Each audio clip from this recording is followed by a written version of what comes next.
ગુજરાત બુલેટિનમાં આપનું સ્વાગત છે। અમદાવાદમાં પ્રથમવાર થઈ રહ્યું છે એરો સ્પોર્ટ્સ કાર્નિવલનું આયોજન। અમદાવાદમાં આ સપ્તાહનો અંત ચરમસીમા પર હશે એટલે કે જુસ્સાનું પ્રમાણ વધી જશે, કારણ કે શહેરમાં 13 થી 15 ડિસેમ્બર દરમિયાન પ્રથમવાર એરો સ્પોર્ટ્સ કાર્નિવલનું આયોજન કરવામાં આવ્યું છે। બેલ્વેડિયર ગોલ્ફ અને કન્ટ્રી ક્લબની સામે અદાની શાંતિગ્રામમાં વાયા એર દ્વારા આયોજિત આ 3 દિવસીય ઇવેન્ટમાં ટેથર્ડ હોટ એર બલૂન રાઇડ્સ અને એર મોડલિંગ ડિસ્પ્લે સહિતની રોમાંચક એક્ટિવિટીઝનો સમાવેશ કરવામાં આવ્યો છે। તમામ ઉંમરના પ્રેક્ષકોને મોહિત કરવા માટે ડિઝાઇન કરવામાં આવેલ આ કાર્નિવલમાં સાહસ, મનોરંજન અને લેઝરનું મિશ્રણ જોવા મળશે।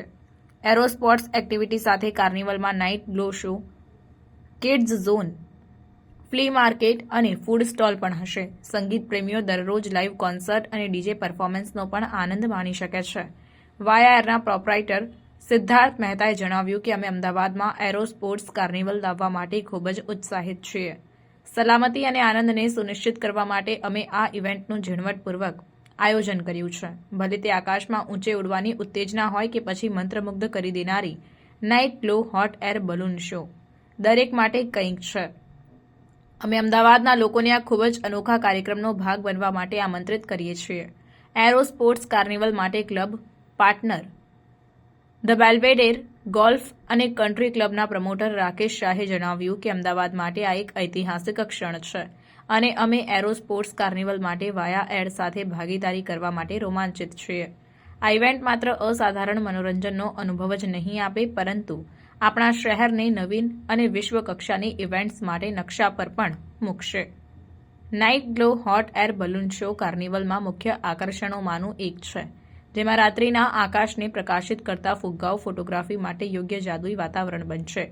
ફુગ્ગાઓ 100 ફૂટની ઊંચાઈએ ચડશે, જેમાં વાઇબ્રન્ટ રંગો, પ્રિન્ટ અને સ્લોગન જોવા મળશે।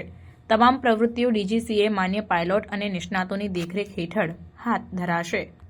કાર્નિવલમાં પ્રવેશ ટિકિટની કિંમત ₹400 થી શરૂ થાય છે, જ્યારે 12 વર્ષ સુધીના બાળકો માટે કોઈ પ્રવેશ ટિકિટ નથી, જ્યારે એડવેન્ચર એક્ટિવિટીની માટે ટિકિટની કિંમત 2000 થી 5000 સુધીની રહેશે।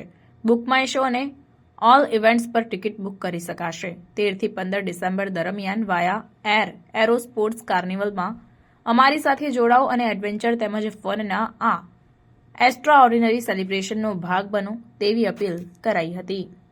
માયસેલ્ફ સિદ્ધાર્થ મહેતા અને હું વાયા એરનો પ્રોપ્રાઇટર છું। અચ્છા સિદ્ધાર્થજી, આજે આપણે જે ઇવેન્ટ કરી રહ્યા છો તેના વિશે વિસ્તારથી જણાવશો। શું ઇવેન્ટ છે, કેવી રીતે ઓર્ગેનાઇઝ થશે, કેટલા દિવસ માટે છે, ટાઈમિંગ શું રહેશે, સમગ્ર વિગત આપશો। સો બેસિકલી આપણે જે કરી રહ્યા છીએ એ એરો સ્પોર્ટ્સ કાર્નિવલ છે। એરો સ્પોર્ટ્સની અંદરમાં ઘણી પ્રકારની ચીજ હોય છે, જેમાં આપણે મેજર ઇમ્પોર્ટન્સ આપેલું છે હોટ એર બલૂનને, એરો મોડલિંગને।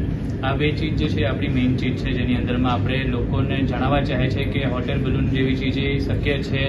એન્ડ એમાં લોકો જે બીજી જગ્યાએ હોટ એર બલૂન કરવા જાય છે, તો આપણે અત્યારે એકનોલેજમેન્ટ પ્રોજેક્ટના વિષયમાં હોટ એર બલૂન એમના સામે લાવીએ છીએ, તો એના બારામાં ઓર લોકોને ખબર પડે ને લોકો પછી અગર ઇન્ડિયામાં અલગ અલગ કોર્નરમાં હોટ એર બલૂન જાય છે તો એના બારેમાં ઓર વિષય જાણીને અલગ અલગ જગ્યાએ બી ટ્રાવેલ કરે। એરો મોડલિંગ એક એવી ચીજ છે જેની અંદરમાં લોકોને એક આઈડિયા એવી પડશે કે એરો મોડલિંગ આગળના છોકરાઓ લોકો માટે બી ઇમ્પોર્ટન્સ છે, આપણા એવિએશન માટે બી ઇમ્પોર્ટન્ટ છે, અને એના બારામાં સ્ટ્રક્ચર જાણવાનું શું છે શું નહીં એ આપણા ફ્યુચર માટે બી બહુ સારું છે। એટલે એરો મોડલિંગનો આપણે વર્કશોપ બી કરીએ છીએ, અને એની સાથે સાથે આપણે એરો મોડલિંગનું પોસિબલ થશે તો એક ડ્રાય હેન્ડ ફ્લાય એક વિઝન આપવાના છે। બલૂનની અંદરમાં હોટ એર બલૂનની ટેધરિંગ રાઇડ છે, જેમાં બલૂન નીચે રસ્સીથી બાંધેલો હોય, એ ખાલી ઉપર જાય અને પાછો નીચે આવી જાય, એક લિફ્ટના જેમ। બીજું એની અંદરમાં કંઈ નથી, કેમ કે સિટીની અંદરમાં એટલી જ એક્ટિવિટી પોસિબલ થાય। અને એરો મોડલિંગ જે થશે એ એરો મોડલિંગના બારામાં બધા જે લોકો આવશે એ લોકો એના બારામાં વર્કશોપ આપશે, અને બલૂનનો રાતના પાછો નાઇટ ગ્લો શો છે।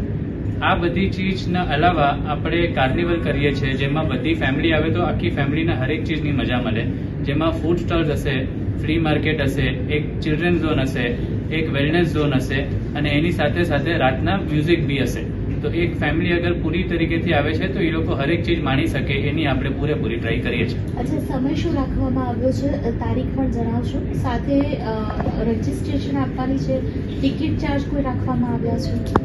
સો આપણે જે આની તારીખ રાખી છે એ 13, 14, 15 ડિસેમ્બર છે, જેમાં હોટેલ બલૂનનો સવારનો 3 કલાકનો સ્લોટ છે, જે 7 વાગ્યાથી 8 વાગ્યાના 7 થી 8ના ડ્યુરેશનમાં ચાલુ થશે 3 કલાક સુધી, અને પછી 3 થી લઈને સાંજના 6 વાગ્યા સુધી પાછું હોટેલ બલૂન ચાલશે. આની અંદરમાં ટાઈમ ફ્લક્ચ્યુએટ થઈ શકે છે વેધર કન્ડિશનના પ્રમાણે. અને કાર્નિવલ જે છે એ આપણું બપોરના 3 વાગ્યાથી ચાલુ થાય છે અને રાતના 10 વાગ્યા સુધી કન્ટિન્યુ રહેશે. આની અંદરમાં જે જનરલ એન્ટ્રી પબ્લિકની છે એ ₹400 પર પર્સન કરીને છે. Captain Imoj Awad Singh.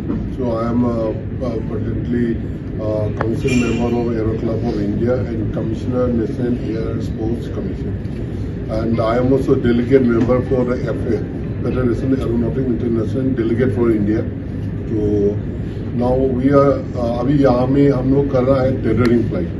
So tethering flight is 100% safe because we are anchoring with the 3 ROBs. That 3 ROB is about 4 ton, the strength of 4 ton, 4,000 kilo strength. So we'll go up to 100 feet maximum, and the wind depend on the wind condition. If the winds are okay, the we fly, and wind are not okay, and we don't fly. And we going to fly morning and evening, and later on we will do about night grow. और this is ये 100% safe है. इसमें सब बच्चा लोग family लोग हो सकता है. एक बैलून में 4-5 आदमी बैठ सकता है. और इसमें हमारे को जो है पूरा सेफ्टी है इसका अंदर में. कोई मतलब डरने का कोई बात नहीं है. आदमी लोग सोचेंगे ये इसमें ओनली लिटरली हीट जो हो जाए तो गर्मी तो होगी, इसमें आग लगाएगा तो ऊपर जाएगा. यहाँ में थोड़ा प्रॉब्लम ये है, सुबह थोड़ा हवा तेज है. Because of the temperature between minimum and maximum, we have a lot of gap. That's why it's some dry. Due to that, slightly gusty wind. But evening, I found about 3 or 4 o'clock, wind वो सही है. इन 4 बजे से 6-7 बजे तक हवा सही है, उसमें हो सकता है. अच्छा, 3 दिनों के लिए ये पूरा प्रोग्राम है, तो मुझे बताइए कि एडवांस बुकिंग कोई हुई है इसके लिए? तो इसका एडवांस तो मेरे को ये सिद्धार्थ बताएगा. मेरे को खाली बैलून के बारे में सेफ्टी के लिए टेक्निकली स्पेसिफिकेशन और क्या है हॉटेल बलून के, कितने हॉटेल बलून हो जाएंगे, और मतलब उसको टेक्निकली सुबह और शाम एक्टिव करने के लिए कुछ ज्यादातर चैलेंजेस है आपके सामने? नहीं, ये चैलेंजेस ये है जो बैलून हम लोग इसका ऑपरेशन मैनुअल, इसका मैनुअल बनाते हैं approve by the director general of civil aviation. इसमें सनराइज के बाद maximum 3 hours, sunrise plus 3 hours तो मॉर्निंग में. इसके बाद हवा गस्ती हो जाता है क्योंकि धूप से जो हीट ज़्यादा हो जाता है, इसलिए विंड जो है थोड़ा गस्ती हो जाते हैं. तो इसलिए हम लोग सनराइज के बाद 3 घंटा के बाद हम फ्लाई नहीं करते. और दूसरा सनसेट के बिफोर 2 आवर्स बिफोर सनसेट वो समय मौसम सही हो जाता है, इसलिए वो शाम को फ्लाई करते हैं.